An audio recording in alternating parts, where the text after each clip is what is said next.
Les Blancs se sentent supérieurs aux Noirs. Propos de Lilian Thuram qui aujourd'hui fait polémique.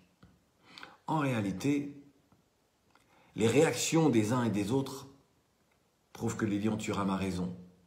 Parce que c'est bien dans ces réactions-là que se niche le racisme.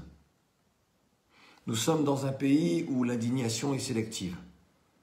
Lorsque des propos homophobes sont tenus, on arrête un match de foot. Lorsque des propos racistes sont proférés contre des Noirs, on s'indigne sans prendre de mesures radicales. Qui a oublié Christiane Taubira grimée en guenon? Évidemment qu'il y a un problème d'imaginaire en France. Un problème d'imaginaire chez certains de nos compatriotes blancs. Et tout cela parce que le poids de l'histoire, parce que l'histoire est un passé très présent, et deux épisodes en particulier, l'esclavage et la colonisation, deux crimes contre l'humanité. Un groupe humain qui décide de dominer un autre groupe humain. Et cela a duré des siècles.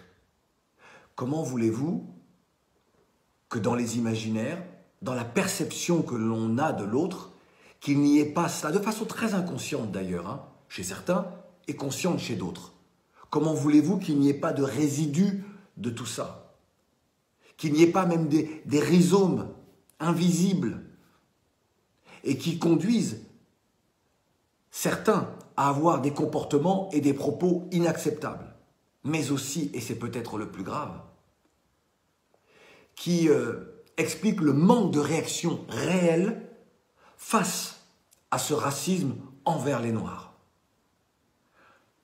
Sur les épisodes de l'esclavage et de la colonisation, regardez à quel point, souvent, dans les médias, et pas seulement, la classe politique, également chez les intellectuels, on tente de minimiser ça en disant « c'est du passé ».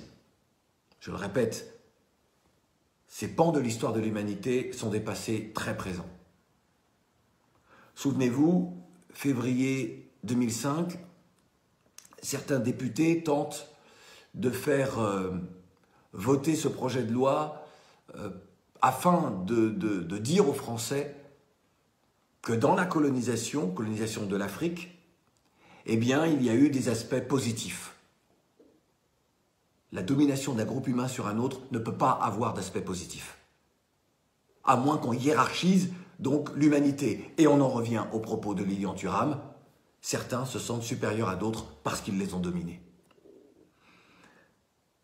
Vous n'imaginez pas à quel point, dans notre pays, vous n'imaginez pas le temps que bon nombre de Français noirs passent à défendre leur place dans l'humanité, à lutter pour l'émancipation, à se battre afin de prouver chaque jour qu'ils ont les mêmes capacités que les autres, dans le monde du travail et pas seulement. Vous trouvez ça normal que des êtres humains consacrent autant de temps à cela, alors qu'ils devraient juste vivre leur vie, avec leur talent, essayer de réussir leur vie en fonction de leurs rêves, de leurs ambitions? Et ils sont obligés de prouver à l'autre qu'ils sont tout aussi capables.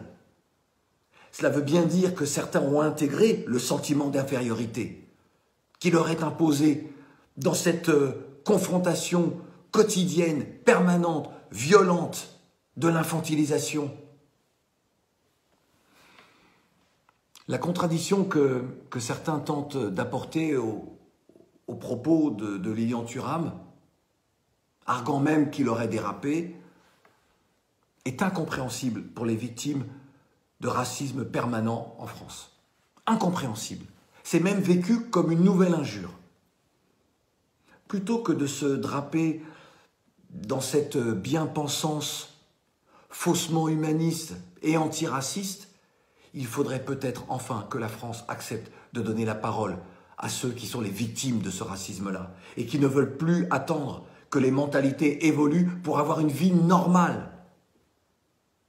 Lorsque vous déniez le droit aux victimes de s'exprimer, eh bien, effectivement, vous êtes sur votre piédestal avec ce regard, vous savez, sur l'autre, ce regard condescendant, ce sentiment de supériorité.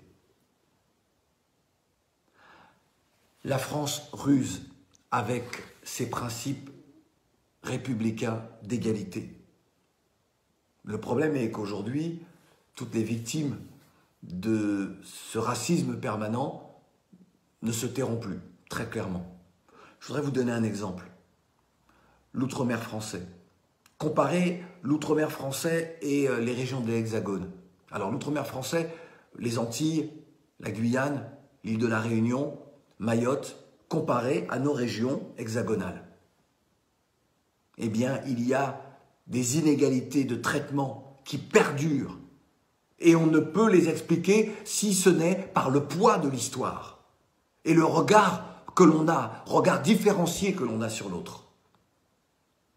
Là encore, on en revient à cette hiérarchie, à cette supériorité de certains et infériorité de l'autre, des autres, qui doivent se battre pour essayer de dire mais vous ne pouvez pas accepter des principes à certains et nous les refuser à nous qui sommes tout aussi français, sauf si vous voulez nous couper d'une part de notre francité, sauf si finalement le combat pour dire mais nous sommes français, donc nous devons obtenir les mêmes choses, est un combat du passé et qu'il faudrait donc parler autrement à cette frange de la population française et à ces régions d'outre-mer. Mais je ne vais pas me lancer dans ce débat-là. Je voudrais prendre un autre exemple qui est très parlant et faire une comparaison avec les États-Unis.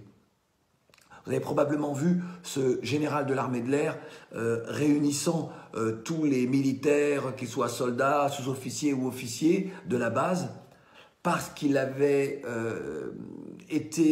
parce qu'il a été écrit sur des casiers de 5 militaires noirs, rentrez chez vous. Et ce général réunit tout le monde en disant si vous n'êtes pas capable de respecter quelqu'un parce qu'il n'est pas du même sexe, parce qu'il n'a pas la même couleur de peau, parce qu'il, à cause de son genre, foutez le camp. Il a répété foutez le camp à plusieurs reprises. On aimerait tellement que des femmes ou des hommes de notre pays, ici en France, puissent avoir cette capacité-là de dire les choses. De dire foutez le camp à ceux qui ne sont pas capables de respecter l'autre. Ceux qui nous parlent du grand remplacement, ceux qui viennent nous dire que finalement l'histoire de France est une histoire uniquement glorieuse. Non, elle est faite aussi de drames, de tragédies, de crimes contre l'humanité. Mais ça ne doit pas nous empêcher de construire un autre monde, une autre civilisation, une société beaucoup plus égalitaire. Je le répète, la France ruse avec ses principes républicains et la France a construit ce communautarisme qu'elle dénonce. Et elle continue à le nourrir au regard de ses réactions et de ses postures lorsque ceux qui appartiennent au peuple des victimes disent maintenant, ça suffit, plus personne ne va nous infantiliser, plus personne ne va nous faire croire que nous sommes inférieurs.